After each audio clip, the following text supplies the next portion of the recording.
আসলে হলো যে নাগরিক কমিটি, আমরা কিন্তু প্রচুর রাজনৈতিক দল দেখেছি এবং 1/11-এর পরে যখন সংকটকালীন সময়ে 1/11-এর পরে যখন আওয়ামী লীগ ক্ষমতায় দখল করেছিল, তখন আওয়ামী লীগের দ্বারাই অনেক রাজনৈতিক দল কিন্তু আত্মপ্রকাশ করেছিল এবং সেই দলগুলো কেউ কেউ তো আবার ইও পেয়েছে, নিবন্ধনও পেয়েছে।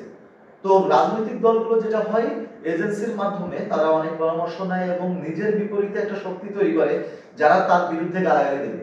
তো আমাদের আমি একজন চেয়ারম্যানের কথা জানতাম, সে চেয়ারম্যান হয়েছিল মানুষের গালাগালিতে। কেমন? সে কিছু লোককে ছেড়ে দিছিল টাকা পয়সা দিয়ে এবং তারা সেই এলাকায় গিয়ে তার নামে বদনাম করত। তো প্রত্যেকটা বাজারে 4 জনকে রাখছিল যে তার নামে বদনাম করবে, আর 10 জনকে রাখছিল তার নামে সুনাম করবে। তো বদনাম যারা করতো তাদের কথা শুনে আবার যারা এসে দেখতো যে 10 জন সুনাম করতেছে, সেই কারণে সে কিন্তু জিতে যায়। তো এটা কিন্তু একটা বাটপারি সিস্টেম। তো ব্যাপার হলো যে এই যে আত্মপ্রকাশ, এই আত্মপ্রকাশটাই আসলে মানে মূল ব্যাপার না, এটা কেবল একটা মানে শুরু হলো মাত্র। তো বিগত 6 মাসে এই গোষ্ঠীটা আসলে কাদের জন্য কি করেছে আমাকে বলতে হবে। একটা রাজনৈতিক দল গঠন হয় কাদের স্বার্থে? রাজনৈতিক দলের কাজ হলো জনগণের কল্যাণ এবং জনগণের চাওয়াগুলোকে রাজনৈতিক দলের নেতারা বা রাজনৈতিক দল সেটাকে তাদের হাতে পৌঁছে দেয় সরকারের কাছ থেকে, সরকারের মাধ্যমে এটা করে। তো বিগত 6 মাসে আমরা দেখতে পাইনি আহত নিহত যে পরিবার, তাদের যে পুনর্বাসন, তার একটা ফয়সালা কিন্তু আমরা সার্বভৌমত্ব আন্দোলন থেকে দিয়েছিলাম, সেটাতে গভর্নমেন্ট নেয়নি। তার পরবর্তীতে আমরা প্রতিনিয়ত দেখছি কারণ এই আহত নিহত পরিবার এরা আন্দোলন করে যাচ্ছে এবং একমত করে যাচ্ছে। যেটা প্রথম মাসে সমাধান সম্ভব ছিল সেটা কিন্তু হয়নি।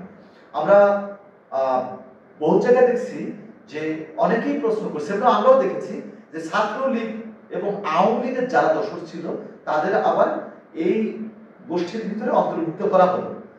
তাইলে তারা যদি অন্তর্ভুক্ত হয়ে যায় তাহলে অন্যদের দোষ, অন্যদের কি দোষ? তো যেই অংশটা চলে আসছে এখানে কিছু কিছু জায়গায় আমি কিছু কিছু ব্যাপার বুঝি যে আওয়ামী লীগের হাতে প্রচুর টাকা আছে, সেই টাকাগুলো ছড়ালেই ক্ষুধার্ত লোকগুলো এখানে খেতে চলে আসবে এবং সেই ক্ষুধার্ত লোক যদি একজন কথিত সংগ্রামী হয় তো সে তার বেশি খাবে।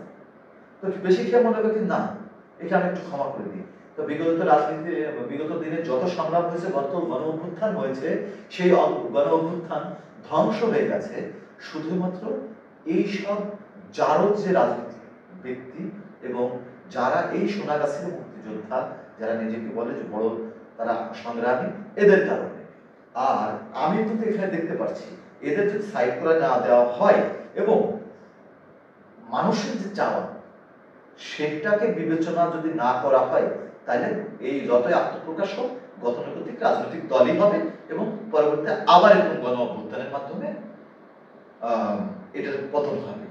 কিন্তু মানুষ আর কতদিন অভ্যুত্থান করবে? মানুষ 71-এ যুদ্ধের পরবর্তীতে তারা কি করছে? কিছুই পায়নি।